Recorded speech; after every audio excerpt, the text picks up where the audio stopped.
Muito bem, meus amados. A paz do Senhor Jesus.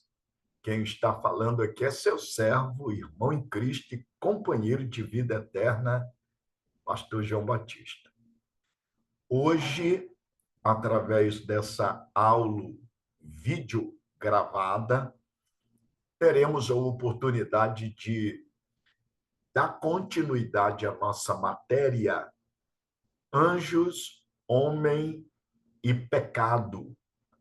Essa aula que, de acordo com a agenda, teríamos ontem à noite, mas em razão de um problema técnico, a ausência de internet, não foi possível acontecer. Mas nós estamos gravando e o nosso desejo é que você, que faz parte da turma do bacharel em teologia, a turma online, atente para cada detalhe que nós vamos estar compartilhando, o que é uma continuidade da nossa aula introdutória que tivemos no primeiro encontro. Lembrando, são 7 encontros e nós assumimos o compromisso de, nos 2 primeiros, tratar exclusivamente do primeiro tema, que é angelologia, ou a doutrina que trata sobre os anjos. Nós passaremos uma atividade a respeito dessa matéria, por isso vocês não podem perder nem deixar de assistir essa aula, porque ela é o complemento da primeira que nós já tivemos. No terceiro e no quarto encontro, nós vamos tratar sobre o estudo acerca do homem, que é a antropologia. E aí, nós teremos justamente na quinta aula a respeito do pecado, a amatiologia, e nas 2 últimas nós queremos desenvolver algumas atividades no campo da pesquisa a respeito dessas 3 doutrinas: angelologia, que é a doutrina dos anjos, antropologia bíblica, que é a doutrina sobre o homem, e ramatiologia, que é a doutrina do pecado. O que nós estamos dentro dessa matéria é unificando as 3 doutrinas em uma só e dividindo-a em encontros. Por isso, não deixe de assistir nenhuma dessas aulas, seja gravada, seja aula ao vivo, online, porque elas são muito importantes para o seu pleno desenvolvimento e, sobretudo, compreensão a respeito de cada uma delas. Bem, nós temos um texto base para essa nossa primeira temática. E se você recorda, que ela trata sobre anjos. E o nosso texto é Hebreus, capítulo 1, versículo 14. Vou fazer questão de ler o texto para você. Eu estou usando a versão Nova Almeida Atualizada, que é a sigla A, ou melhor, NAA. Acompanhe, portanto, na versão que você está de posse.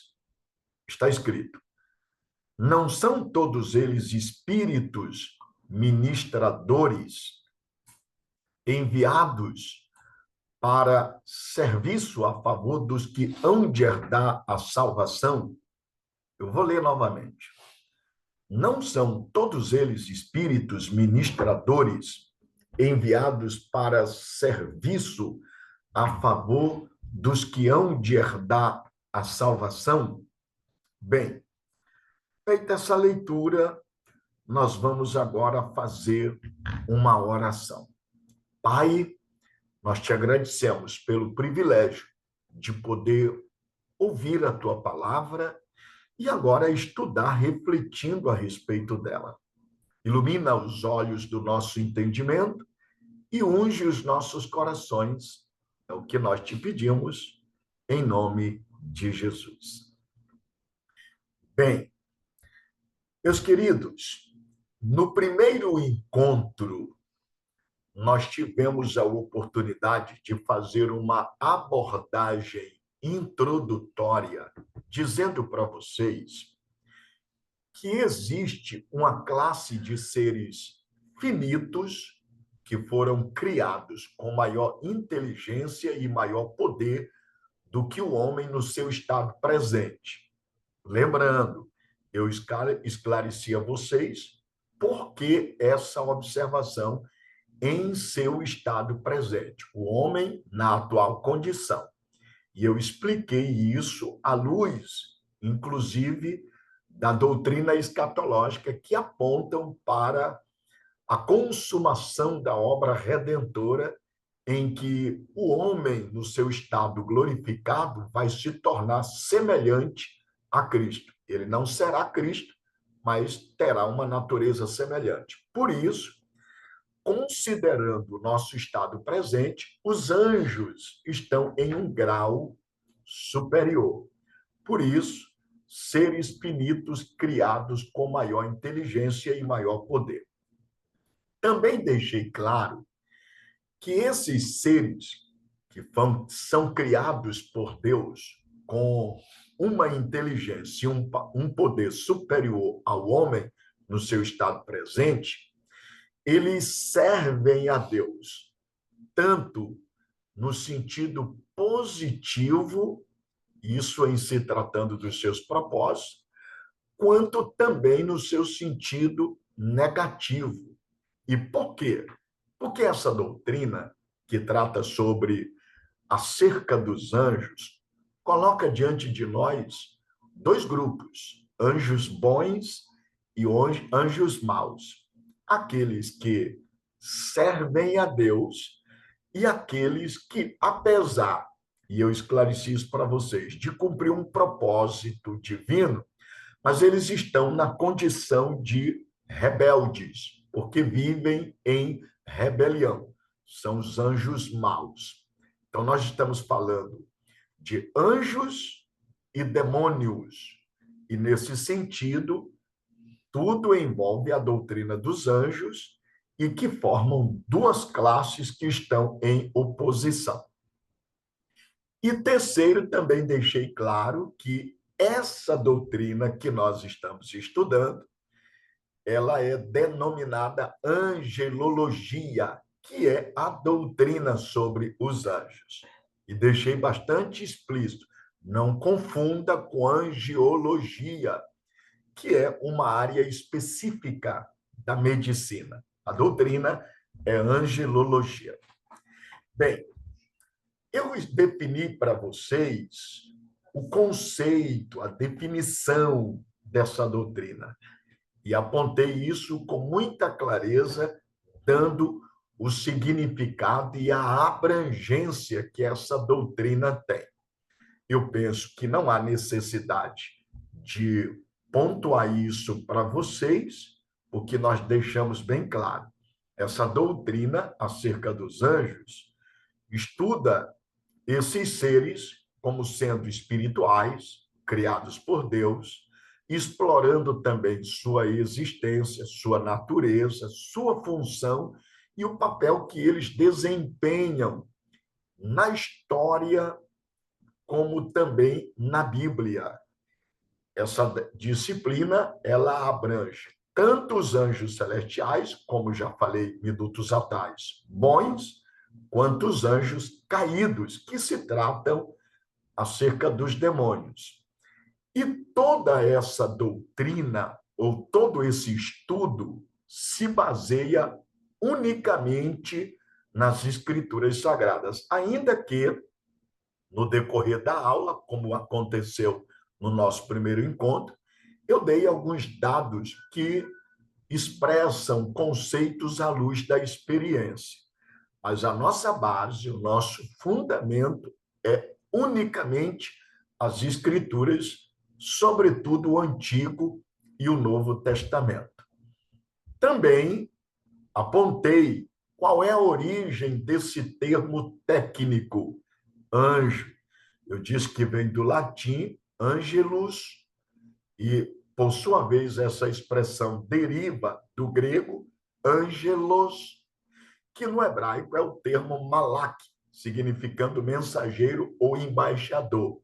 O ponto é, resumindo, tanto no grego quanto no hebraico, o significado é aquele que fala ou age no lugar de quem o enviou. Com isso, eu estou fundamentando para vocês, e nós deixamos isso claro, que os anjos são, de fato, mensageiros de Deus que estão a seu serviço. E aí, nesse aspecto, tanto os anjos bons quanto os anjos maus cumprem um propósito. Eles, de fato, estão subordinados e subjugados à soberania. Inclusive, eu aproveito para dizer, há um livro que, na verdade, ele trabalha sobre um tema interessante. A serpente no Jardim do Éden. O autor é um nome meio complicado, eu não vou nem me arriscar a pronunciá-lo em inglês, mas eu vou recomendar a vocês procurar comprar essa obra, porque o autor trabalha sobre o papel da serpente lá no Éden, ou melhor, no Jardim do Éden. E ele vai mostrar, à luz das Escrituras, o que, obviamente, é a partir da perspectiva da soberania de Deus, que a serpente, apesar de ser um instrumento de Satanás, que agiu em rebelião e rebeldia a Deus e a sua vontade, ela, de alguma maneira, cumpriu um propósito em relação ao homem. E é nesse sentido que eu estou afirmando para vocês que os anjos, quer sejam eles bons, quer sejam eles maus, ou seja, anjos, demônios, cumprem um propósito. Eles estão debaixo da soberania de Deus. Engraçado que o João Calvino ele tem uma perspectiva nesse particular fantástica. Particularmente eu amo essa definição dele e também sou defensor da mesma ideia. Ele diz que Satanás nada mais é do que um cão sarnento preso a uma coleira. E quem tem as rédeas, ou seja, o governo, é Deus. Eu vou repetir. Ele diz que Satanás nada mais é do que um cão sarnento preso a uma coleira. E quem tem as rédeas é Deus.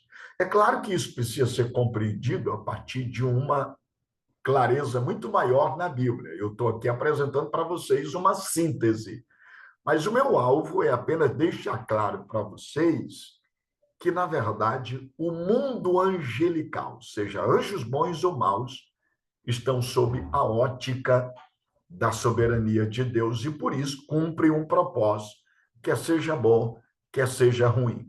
Aliás, Paulo também corrobora com esse pensamento quando ele, por exemplo, lá em Romanos 8:28, diz todas as coisas, ele diz, eu estou certo de que todas as coisas cooperam para o bem daqueles que amam a Deus. Bem, nesse particular, eu apontei para vocês justamente o destaque que a Bíblia dá, tanto no Antigo quanto no Novo Testamento, acerca dos anjos. Eu disse que os anjos aparecem 108 vezes, e sempre como representantes de Yahvé. E aí eu defino, principalmente no slide, reaparece novamente os vários textos que provam. Eu não estou colocando todos, mas, resumidamente, alguns.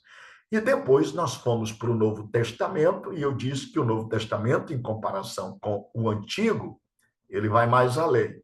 Enquanto o Antigo apresenta os anjos 108 vezes, registrando nas suas páginas, o Novo Testamento destaca 175 vezes os anjos, e com essa mesma concepção de que eles são representantes do mundo celestial e servem como mensageiros de Deus, apontando sempre essa função de ministradores, razão pelo qual eu me utilizei desse texto de Hebreus 11, versículo 14, onde, por exemplo, o escritor anônimo da carta faz questão de dizer que os anjos são espíritos ministradores a serviço daqueles que hão de herdar a vida eterna, ou seja, a salvação, que somos nós, a igreja. Então, notem, os anjos têm um nível de superioridade a nós quanto à inteligência e poder,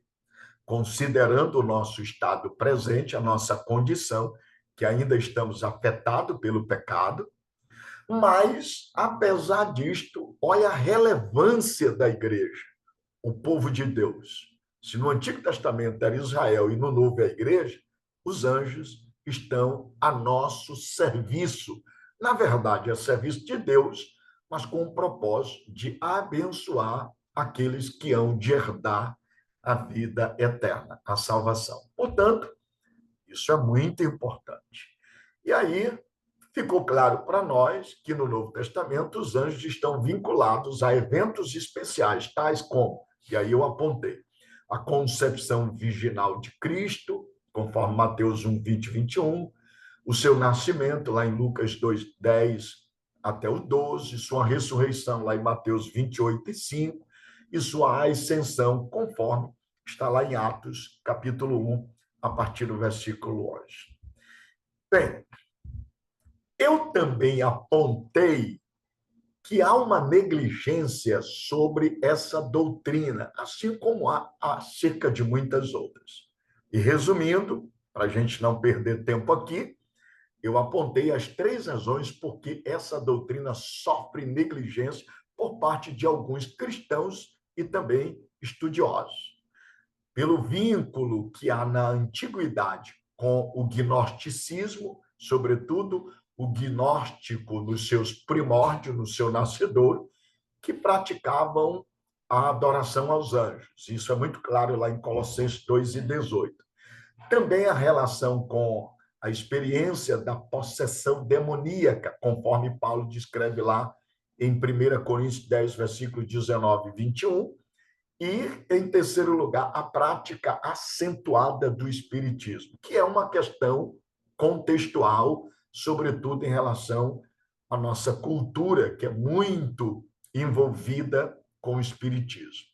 Então, partindo desses 3 pressupostos ou premissas, há, por parte de alguns cristãos e muitos estudiosos, uma certa rejeição a essa doutrina por considerar que ela está vinculada com essas 3 áreas.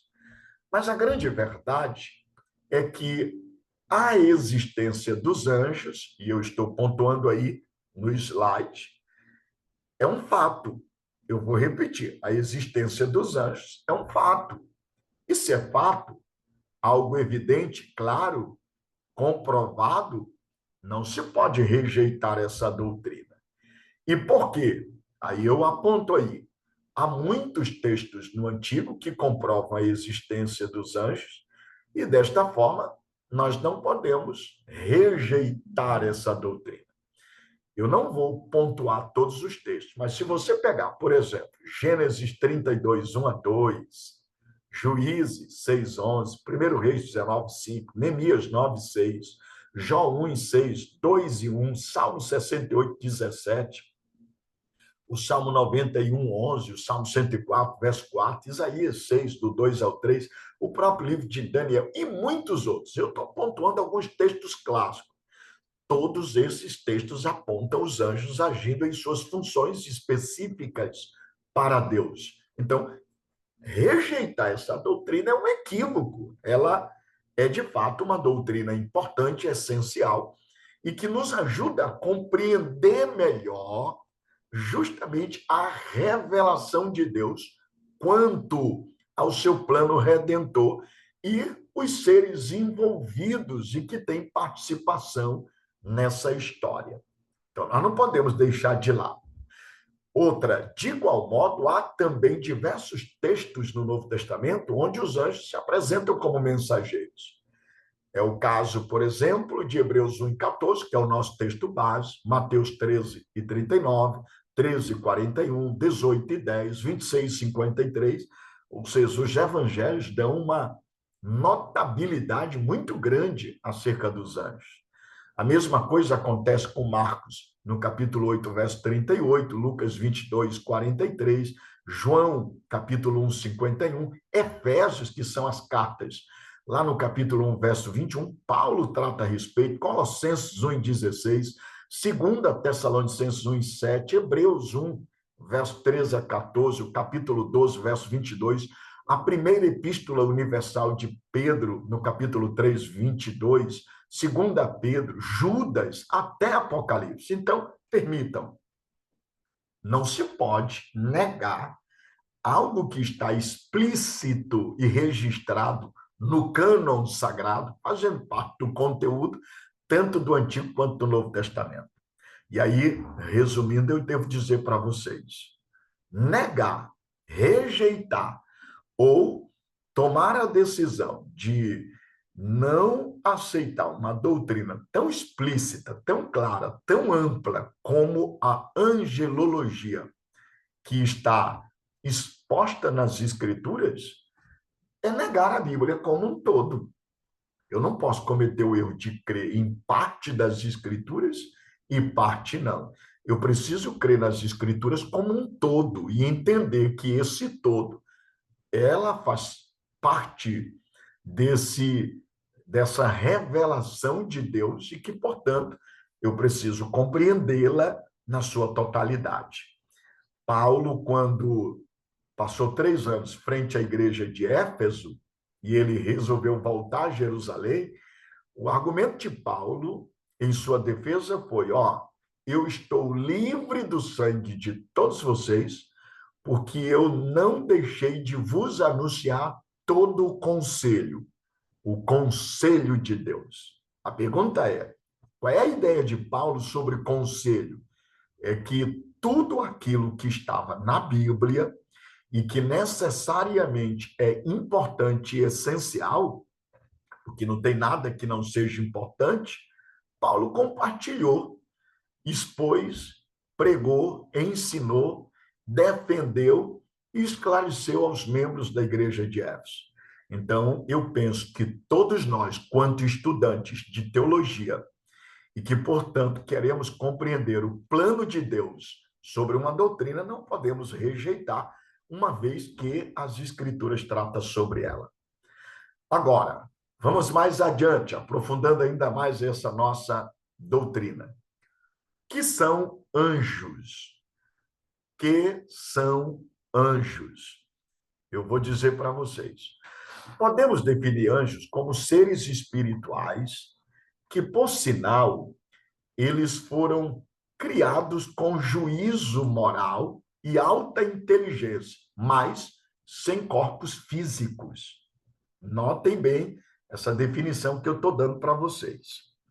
Os anjos são seres espirituais criados com juízo moral. Significa que eles sabem muito bem definir entre o que é certo e o que é errado. E uma alta inteligência, ou seja, uma capacidade fora do normal, sobre-humana, mas que, no entanto, eles são absolutamente desprovidos de corpos físicos. Agora, aqui é um ponto que a gente precisa compreender. Quando eu digo que eles são desprovidos de corpos físicos, eu não estou dizendo que eles são algo sem forma, indefinível, que eles são uma coisa que não se pode definir. Não é isso que eu estou dizendo. O que eu estou dizendo é que não ter corpos físicos significa que eles não possuem uma natureza apalpável, que a gente possa tocar, que a gente possa, por exemplo, de alguma maneira, abraçar. É algo que é espiritual, que não está sujeito às leis físicas do mundo material. Eu vou dar um exemplo. Eu estou aqui agora ministrando essa aula para vocês do apartamento de um hotel. Para me entrar, eu precisei, para chegar até aqui nesse apartamento, entrar pela porta de entrada, ser atendido lá na recepção, depois pegar um elevador, subir até o segundo andar e entrar no apartamento pela porta. Do contrário, não haveria condições, porque eu estou sujeito às leis físicas. O meu corpo, a minha matéria está sujeito a isso. Os anjos não, meus queridos. Anjos não estão sujeitos a essas leis físicas. Embora, e aí eu faço questão de antecipar aqui, porque a gente vai ver isso mais adiante. Embora eles podem materializar-se. E quanto a isso, eu não tenho dúvida, mas é um outro aspecto. Eles podem materializar-se. No entanto, na sua natureza, não possuem matéria física, são desprovidos de corpo físico, por isso são criados espiritualmente. Com isso, atentem bem aí para o slide. Eles são seres espirituais criados. Anjos não existem desde sempre, eles são parte do universo que Deus criou. Neemias 9:6, Salmo 148, verso 2, 5. Interessante que o próprio apóstolo Paulo, e aí faço questão de pontuar isso, o próprio apóstolo Paulo, ele vai dizer, provando isso, com muita clareza lá em Colossenses 1:16. Ora, olha o que Paulo diz, que Deus criou todas as coisas, ou seja, visíveis e invisíveis. Notem, visíveis e invisíveis. Isso inclui o mundo angélico, muitos dos anjos, sejam tronos, Paulo usa essa expressão, ou soberanias, poderes ou autoridades. É só pegar Colossenses, capítulo 1, versículo 16, e isso está bastante claro. Um outro detalhe muito importante. Os anjos não são apenas seres espirituais, eles também são seres morais. Ou seja, os anjos exercem juízo moral e podemos perceber pelo fato de que eles pecaram e caíram do seu estado original. Pode pegar 2 Pedro 2, a partir do versículo 4, e Judas 6.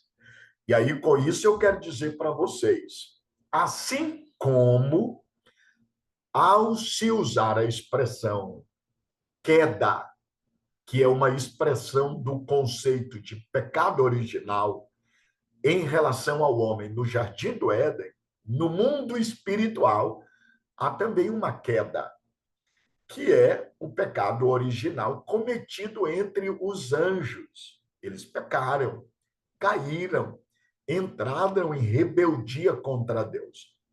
Aliás, essa é uma questão que a gente vai, por sinal, ver em alguns minutos.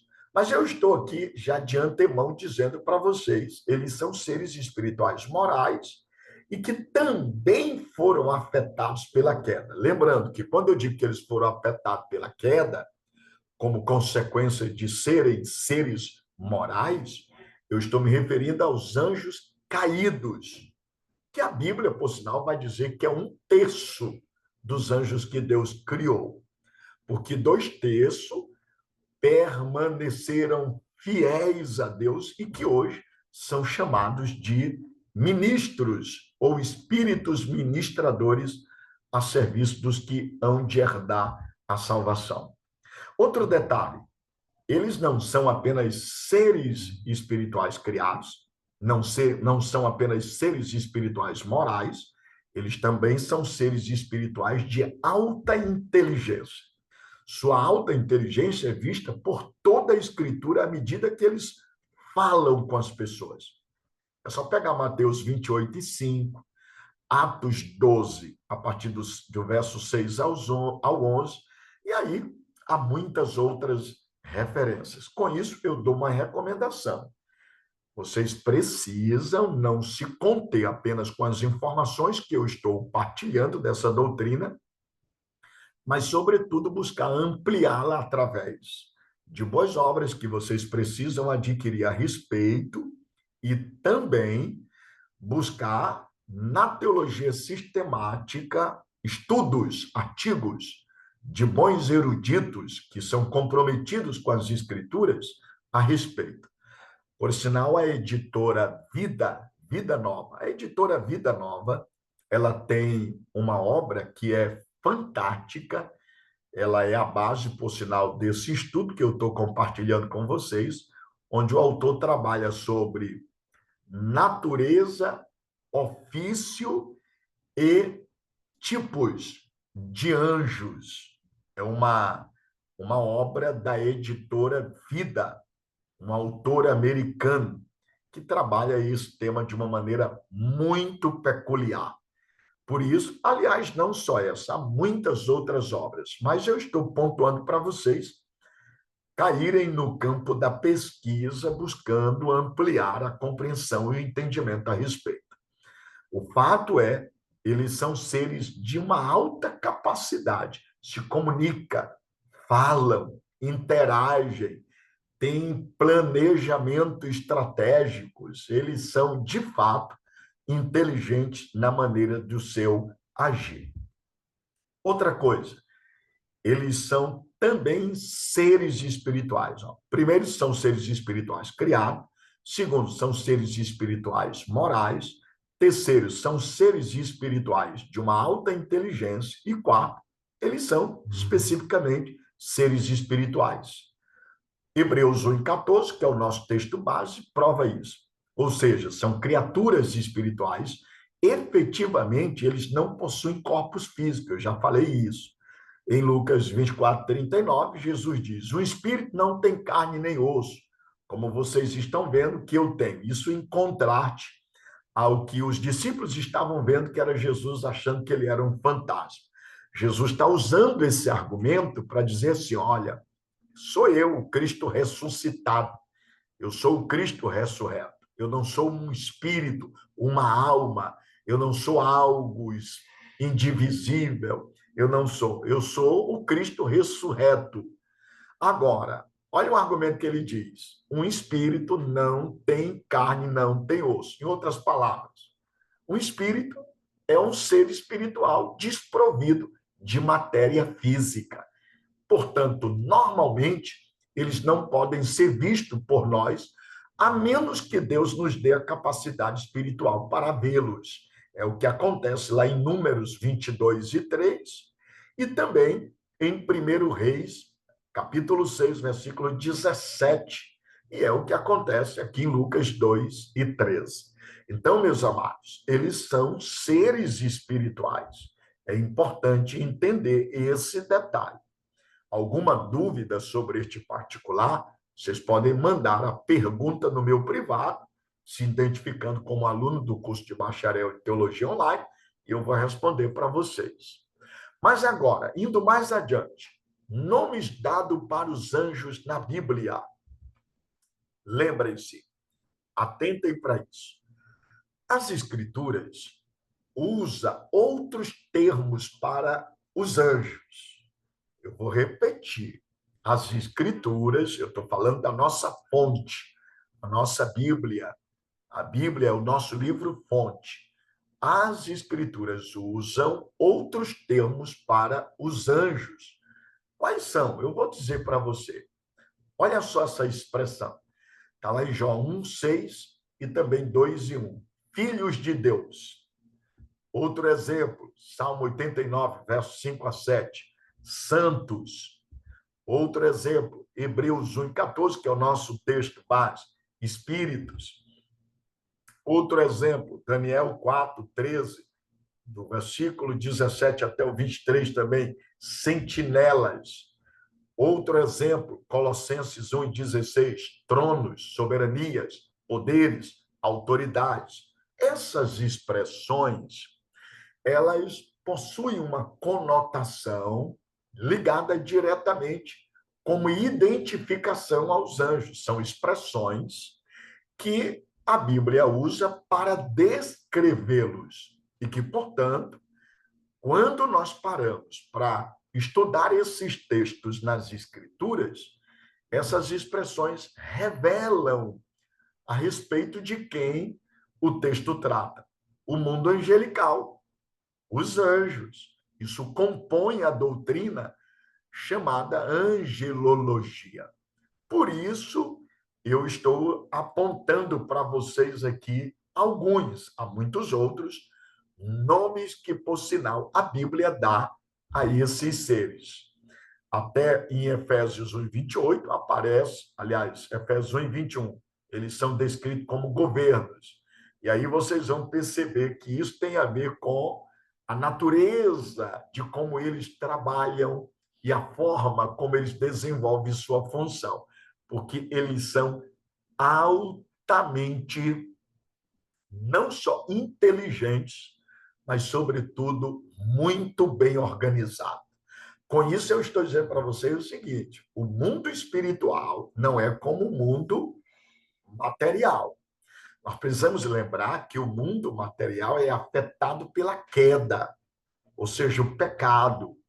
A gente vai estudar essa doutrina, vai ser o nosso último tema dentro desse nosso 7 encontro, mas vocês vão perceber que o pecado, na sua natureza, funciona como um vírus entrando no sistema de computador. Desconfigura todo o sistema. Foi o que o pecado fez no mundo material, o mundo cósmico, o mundo que nós vivemos, o mundo humano. O pecado desconfigurou tanto a natureza quanto o mundo humano. E é por isso que nós temos um sistema maligno, dominado e subjugado pelo mal, por causa do pecado. E aí vocês vão notar, apesar disso, no mundo espiritual, a coisa funciona na contramão. Tudo é inteligentemente muito bem elaborado, porque o mundo angelical é organizado. Por isso que a Bíblia fala dos anjos, descrevendo como sendo tronos, soberanias, poderes, autoridades e governos. Por quê? Isso define padrão de funcionamento e de organização. E aí, assim como a gente ouve falar, permita usar essa expressão grosseira e radical. A gente diz assim: qual é o problema do crime no Brasil? É que o crime é organizado.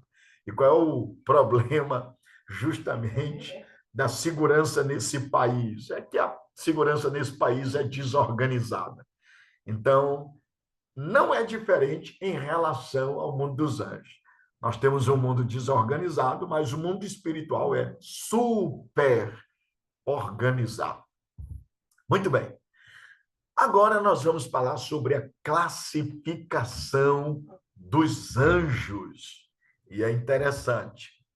Olha só, nesse tema, a classificação dos anjos, existem, de fato, uma classificação que aponta para tipos específicos de seres celestiais que são mencionados nas Escrituras. Eles formam uma espécie de seres especiais, no sentido mais amplo do termo.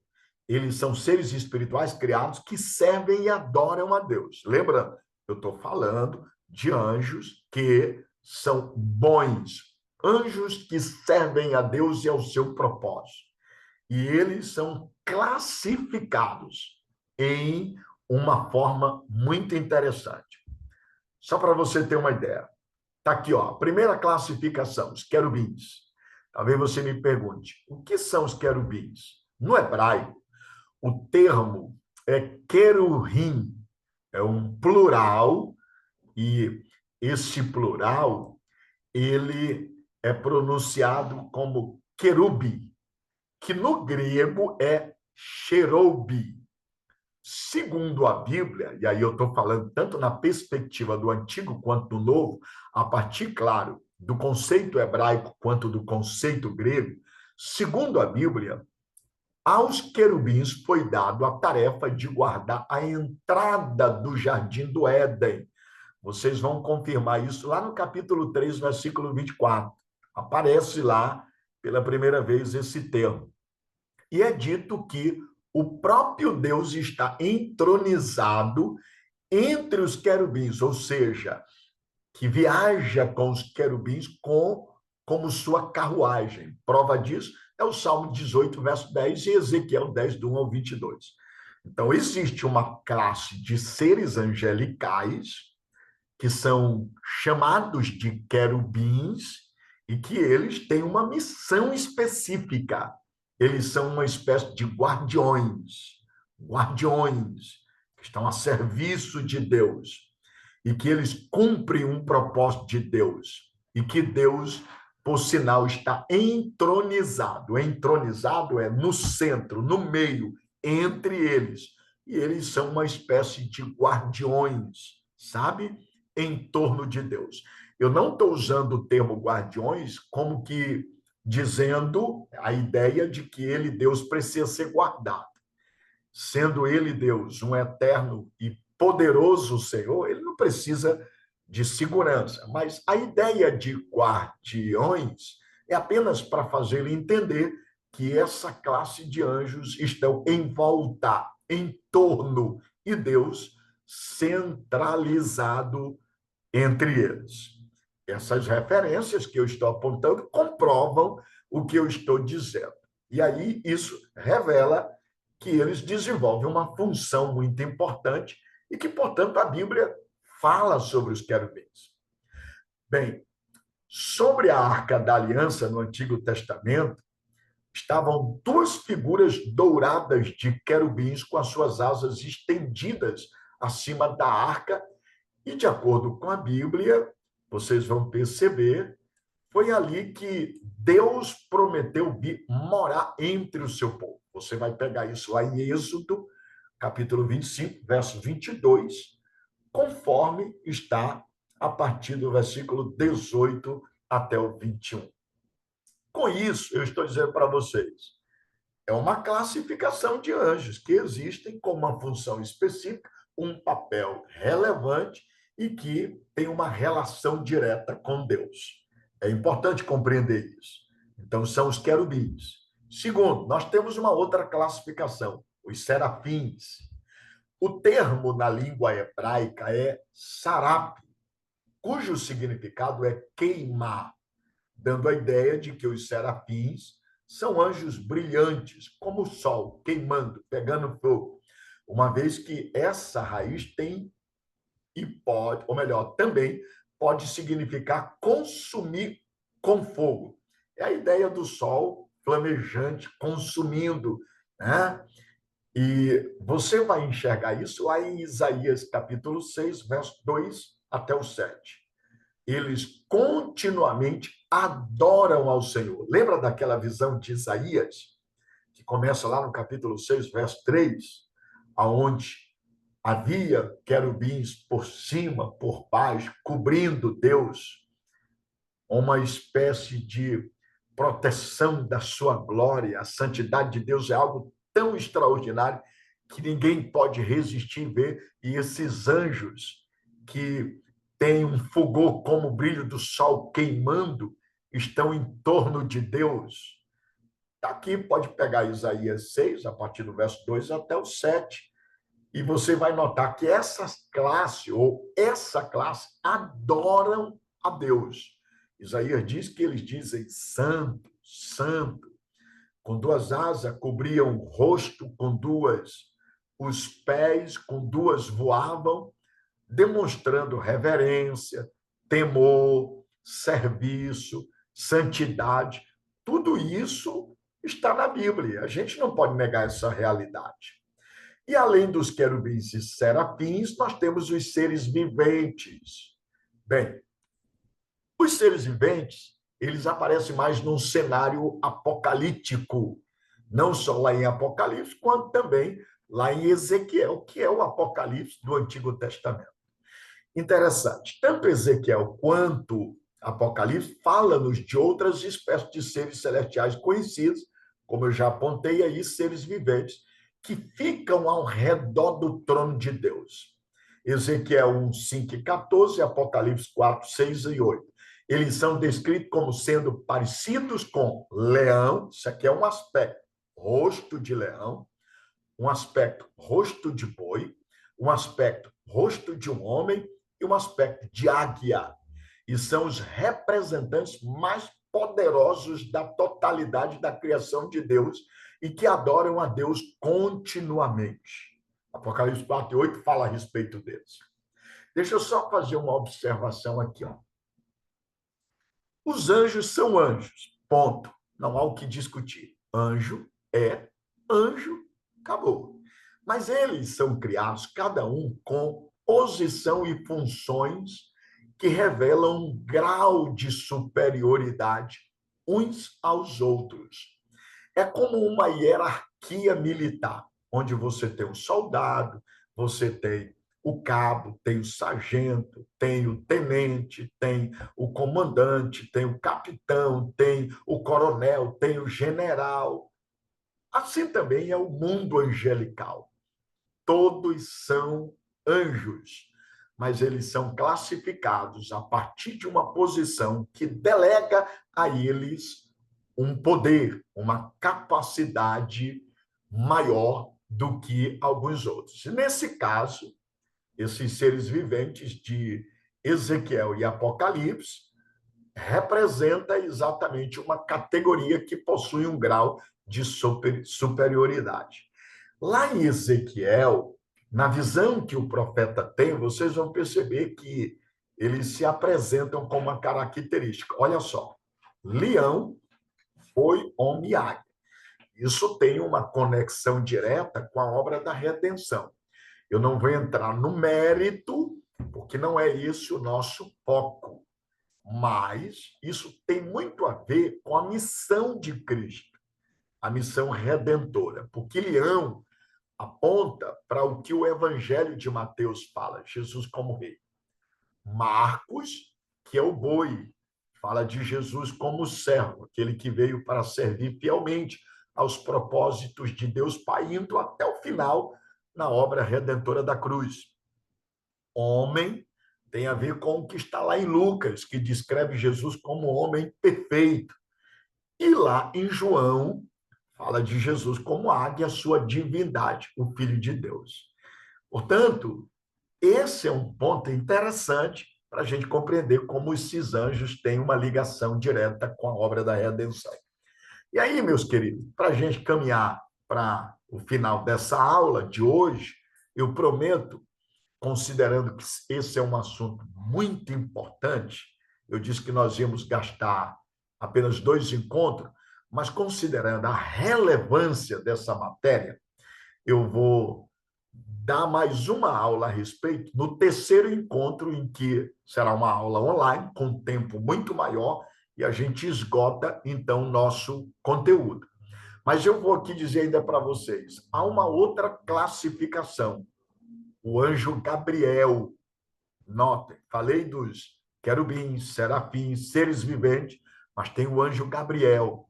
Interessante, o vocábulo hebraico Gabriel significa homem de Deus, que no hebraico é Geber, ou Geber, quer dizer varão. No Antigo Testamento, Gabriel aparece apenas em Daniel 8:16 e também 9:21. E a Bíblia aponta que suas funções são revelar o futuro, ao interpretar uma visão de Daniel, capítulo 8, verso 17, e dar entendimento e sabedoria ao próprio Daniel, conforme o capítulo 9, verso 22. Esse ser aparece sempre com uma espécie de um mensageiro de Deus para atender uma necessidade de homens, cumprindo um propósito de Deus na Terra. Então, é uma classificação. Se você me perguntar se existe um outro Gabriel, não. A Bíblia só fala desse anjo Gabriel como sendo uma espécie de um mensageiro com uma missão específica. E é interessante, embora todos os anjos são mensageiros, mas notavelmente com uma missão, um ofício específico que aparece justamente na Bíblia, é justamente Daniel. E aí é uma outra classificação. No Novo Testamento, esse Gabriel reaparece. ele surge lá na narrativa de Lucas, que descreve o nascimento de Cristo. Ali ele anuncia grandes eventos como o nascimento de João, conforme Lucas 1, verso 11 e 20, e o de Jesus em Lucas 1, 26 ao 38.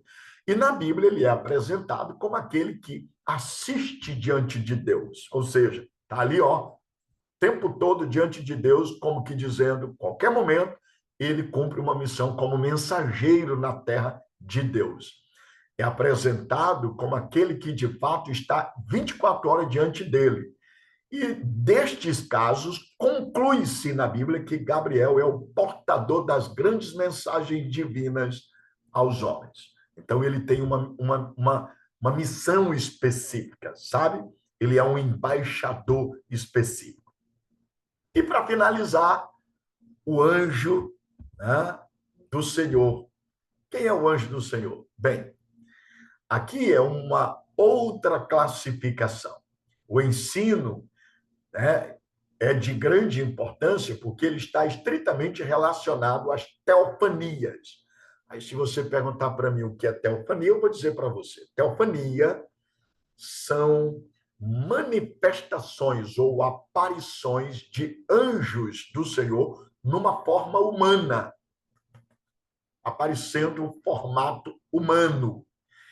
Bem, a primeira aparição bíblica do anjo do Senhor é no episódio de Agar. Lembra lá de Gênesis 16 e 7? Um outro acontecimento incluíram pessoas como Abraão, está lá em Gênesis 22, 11 e 15, Jacó, Gênesis 31, do 11 ao 13, Moisés, em Êxodo 3 e 2, todos os israelitas durante o Êxodo, por exemplo, lá no capítulo 14, 19, e posteriormente lá em Boquim, conforme Juízes 2, 1 e 4, até mesmo com Balaão, em Números 22, 22 a 36, Gideão, lá em Juízes 6, 11, e Davi, 1 Crônica 21, 16, entre outros personagens. Todas essas experiências na Bíblia, eu não estou falando de uma, eu estou falando de várias. Esse anjo descrito, o anjo do Senhor, aparece. E entre os eruditos, o anjo do Senhor, ele tem uma conotação distinta dos demais seres angelicais. Porque o anjo do Senhor, ele aparece na Bíblia como uma espécie de uma personificação, ou seja, uma manifestação antecipada do Cristo. Aí é claro, isso tudo é conclusão a partir de análise criteriosa de todos esses textos, é uma espécie de uma aparição antecipada de Cristo. Porque em todos esses textos que eu citei, Gênesis 16 e 7, Gênesis 22, Gênesis 31, Êxodo 14, Êxodo 3, Juízes 2, Número 22, Juízes 6, 1 Crônica 21, tem uma conexão direta com Cristo, direta com Cristo. Esse anjo é uma espécie de prefigura, um antitipo não, um tipo que aponta para Jesus. Então, há uma conclusão e um entendimento de que, muito provavelmente, e é algo defendido, e eu estou pontuando isso para vocês, é que o anjo do Senhor é uma espécie de uma manifestação antecipada de Cristo. Até porque na caminhada pelo deserto, o anjo, ele tem manifestações personificadas. É interessante isso. Bem, a gente vai ver isso com mais clareza quando enveredar numa pesquisa a respeito para a gente compreender melhor. Mas o fato é, eu concluo dizendo que a última classificação é o anjo Miguel, o arcanjo Miguel. O arcanjo Miguel é uma singularidade. No grego encontramos a palavra Michael, que no hebraico é Micael. O nome, portanto, Miguel, conforme estou pronunciando na nossa língua portuguesa, significa quem é como El, ou seja, como Deus. Miguel é introduzido em Daniel 10, 13 e 21 e também 12, 1. E reaparece no Novo Testamento em Judas 9 e Apocalipse 12, 7. Embora algumas literaturas tenham Gabriel como outro arcanjo, eu estou falando de alguma literatura apócrifas, né? Mas a Bíblia só revela a existência de um único arcanjo, Miguel. Isto é demonstrado pelo fato de que nas duas ocorrências da palavra grega, arcângelo ou arcângelo, arcanjo, está lá em 1 Tessalonicenses 4,16, Judas 9. O termo só aparece no singular, ligado unicamente a Miguel. Por isso, conclui-se biblicamente que só existe um arcanjo com esse nome Miguel. Lembrando que arcanjo quer dizer chefe. A ideia defendida, e eu sou defensor, é de que arcanjo é o único chefe que exerce comando geral. É uma espécie de general que manda em todo o exército angelical que existe sob o governo de Deus. Bem, meus queridos, eu vou terminar aqui dizendo para vocês, a nossa próxima análise é sobre a posição e a ordem entre os anjos. É aqui que nós vamos estudar sobre anjos bons e anjos maus e como é que essas classes atuam e o que elas têm a ver com a nossa vida. Então, eu termino essa aula dizendo para vocês: reflitam, estudem, anotem, pesquisam, de fato, façam questionamentos e vamos ampliar o entendimento. Nessa aula, eu estou aqui conversando com vocês de uma maneira panorâmica e superficial, dando apenas uma noção, uma direção de como vocês podem tornar mais aprofundado o entendimento. Mas a grande verdade é que essa é uma doutrina muito importante. Deus abençoe a todos vocês, que o eterno Deus lhes cubra com toda sorte de bênção e vamos continuar. Não desistem, porque um homem sem o conhecimento de Deus nunca jamais será um conquistador de vidas, pois é necessário que aquele que se apresenta como guia para tirar das trevas os que jazem na escuridão tenha, no mínimo, luz na sua candeia para indicar o caminho do céu. Então, a minha palavra para vocês, orem e estudem a palavra de Deus, para que vocês tenham luz na mente e também fogo no coração. Cresçam na graça e também no conhecimento. Deus abençoe a todos. Vamos orar. Pai, eu te agradeço pelo privilégio e pela oportunidade de, mais uma vez, ler tua palavra, refletir sobre ela e estudarmos essa tão importante doutrina sobre os anjos. Amém, amém e amém.